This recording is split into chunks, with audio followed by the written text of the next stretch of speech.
La parole est maintenant à Monsieur Charles de Courson, rapporteur général de la Commission des finances, de l'économie générale et du contrôle budgétaire.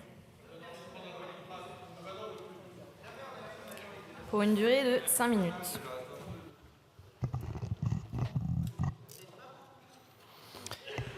Madame la Présidente, Monsieur le Ministre, Monsieur le Président de la Commission des finances, Monsieur le rapporteur spécial, chers collègues, c'est la troisième année que nous tenons dans cet hémicycle un débat sur la dette publique qui, je le rappelle, est une possibilité prévue par l'article 48 de la LOLF, issue d'une révision d'origine parlementaire. Aussi, ce débat, sur la base d'un rapport gouvernemental sur la dette, est d'importance pour le gouvernement, mais aussi pour le Parlement. Et cette importance est aujourd'hui accrue par l'urgence et la gravité qui caractérisent la situation de nos finances publiques et de notre dette publique. Mes chers collègues, le niveau de la dette publique française se dégrade de manière constante depuis plusieurs décennies. Elle s'élève au deuxième trimestre 2024 à 3 228 milliards d'euros, soit 112% de notre richesse nationale, et devrait poursuivre sa tendance haussière pour culminer à 116,5% du PIB en 2027, si on suit les prévisions gouvernementales. Ce niveau massif de l'endettement public cache une situation très contrastée selon les sous-secteurs des administrations publiques. L'endettement public français est essentiellement nourri par les déficits de fonctionnement considérables de l'État. En effet, la dette du seul État est de 2 628 milliards à fin juin 2023. Et ces déficits de fonctionnement viennent dégrader la situation nette de l'État, c'est-à-dire l'écart entre l'actif de l'État et son passif, qui, je vous donne en mille, mes chers collègues, ce sont les comptes de patrimoine tenus par l'INSEE, l'actif net négatif de l'État est de 1 875 milliards. Je répète, 1 875 milliards à fin 2022. Les comptes 2023 ne sont pas encore sortis, ce qui signifie grosso modo que les actifs de l'État, moins de 800 milliards, ne couvrent que le tiers de son passif.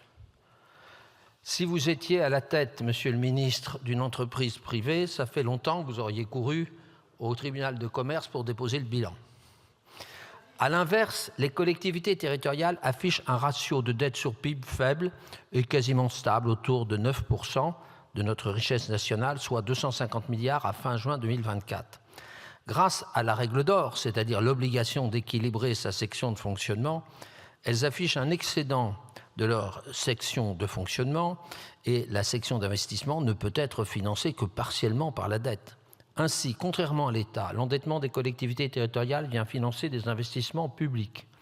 De plus, les collectivités disposent d'actifs s'élevant, mes chers collègues, d'après les comptes de patrimoine de l'INSEE, à fin 2022, 2 200 milliards d'actifs, selon les comptes de patrimoine, et leur situation nette s'établit à plus 1 900 milliards.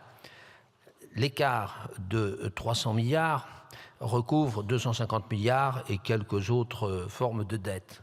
Vous voyez, actifs nets positifs des collectivités territoriales, 1 900 milliards, actifs nets négatifs de l'État, à peu près autant.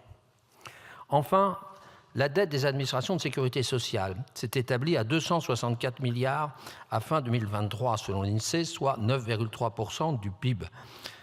Cette dette est majoritairement le fait des régimes obligatoires de base de la sécurité sociale, car les autres organismes, à l'exception de l'UNEDIC, sont excédentaires et ont même des réserves. Il s'agit là aussi essentiellement de déficit de fonctionnement.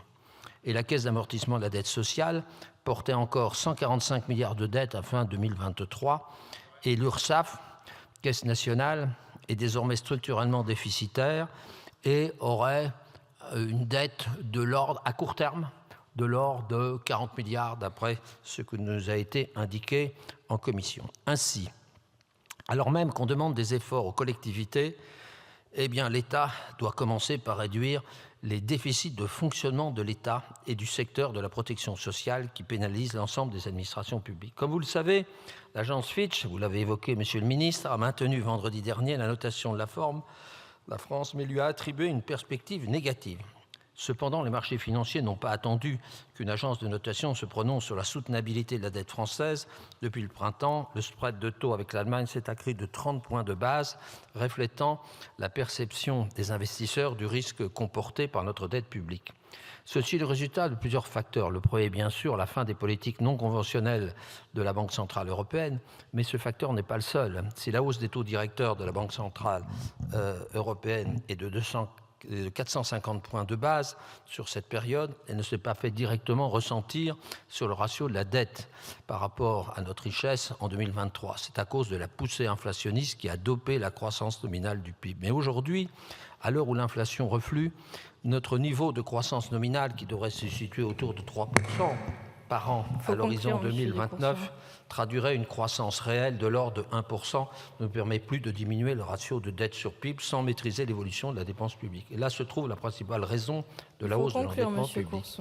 Cet écart au solde stabilisant, qui, je vous le rappelle, serait un peu au-dessus de 3%, sera d'autant plus difficile à résorber que notre niveau d'endettement massif, couplé à la hausse des taux d'intérêt, va provoquer une hausse marquée de la charge de la dette des administrations publiques. Monsieur le rapporteur général, s'il vous plaît. Qui passera, je vous le rappelle, de 1,9 points de PIB en 2023 à 3,50 en 2030. Merci, Monsieur Courson. C'est limité à 5 minutes, Monsieur Courson, je suis navrée. Les déficits. Merci, Monsieur le rapporteur général. La parole est maintenant à Monsieur Kevin Mauvieux, rapporteur spécial de la Commission des